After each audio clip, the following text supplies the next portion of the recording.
Assalamualaikum warahmatullahi wabarakatuh. Perkenalkan, gue Raihan, Adit, Samarga.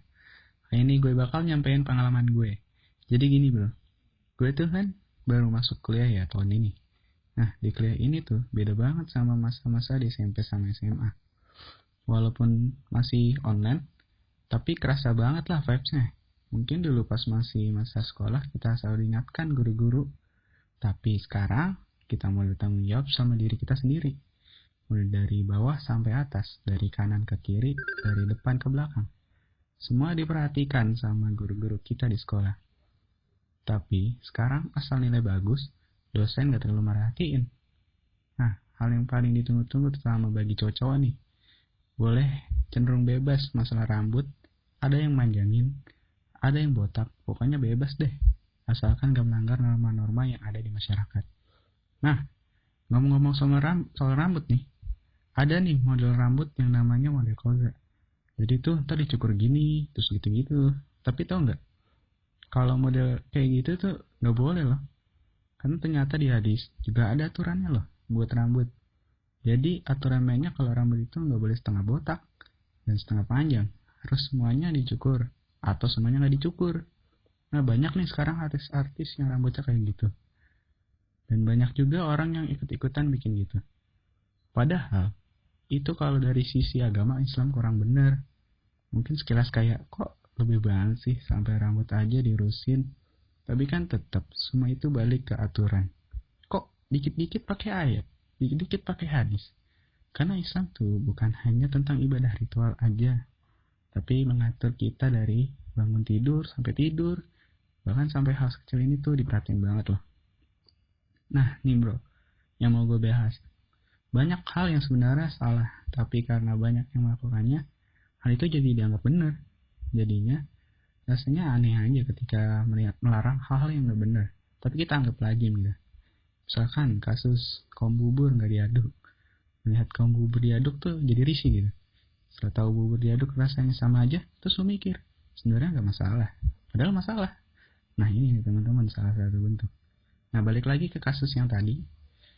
Jadi dalam kasus yang tadi merupakan salah satu taktik Ghazal Fikri teman-teman. Atau bisa disebut perang pemikiran.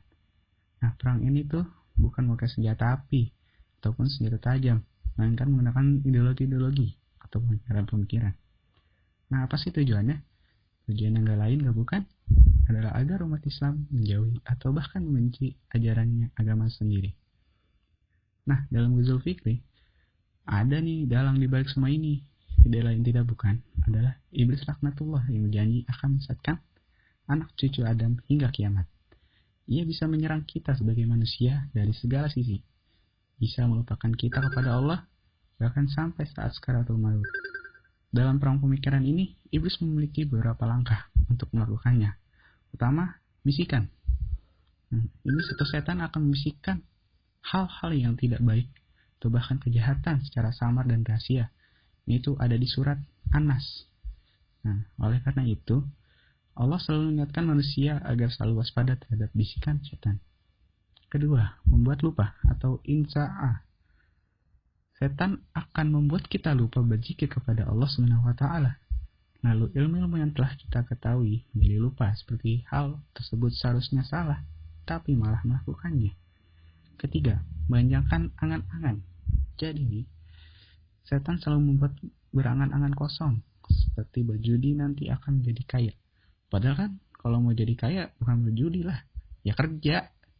Lalu ada lagi yang masih percaya dukun untuk menunjukkan angan-angannya, padahal itu jelas-jelas salah. Keempat, memperindah dosa. Nah pada kasus ini nih, setan akan membuat perbuatan-perbuatan yang dilarang oleh Allah seakan-akan menjadi hal yang biasa dan keren. Setan juga menampilkan dosa-dosa ini dengan indah sehingga orang-orang akan tertarik melakukan hal tersebut. Kelima, janji-janji palsu. Nah, pada saat akan mengajak berbuat kejahatan, setan berkata bahwa ia siap menanggung dosa yang akan menjadi pengikutnya. Namun, ketika di akhirat, setan tersebut akan berlepas diri dari segala pengikutnya dan berdalih bahwa mereka hanyalah menyeru dan manusia sendiri yang mengikutinya. Jadi hati-hati ya. 6. Tipu daya. Syaitan akan selalu melakukan tipu daya kepada umat manusia hingga akhir zaman. Berbagai tipu daya akan mereka lakukan, seperti membuat manusia saling bertengkar dan masih banyak sekali hingga akhir zaman nanti. Ketujuh, menghalangi jalan Allah. Jadi, setan selalu melakukan segala cara untuk menghalangi kita ke jalan yang lurus, seperti saat kita memiliki banyak rezeki nih. Nah, terus rezeki itu tidak dipergunakan hal yang bermanfaat ketimbang mengumpulkan di jalan yang benar. Dan yang terakhir, menimbulkan permusuhan. Setan sangat tidak senang dengan persatuan. Ini merupakan salah satu musuh besar setan untuk menghancurkan umat Islam. Sering mengadu domba antar umat Islam agar tidak bersatu. Ya, jadi segitu aja guys dari gua. Terima kasih sudah mau mendengarkan materi ini. Kurang lebih mohon maaf. Wassalamualaikum warahmatullahi wabarakatuh.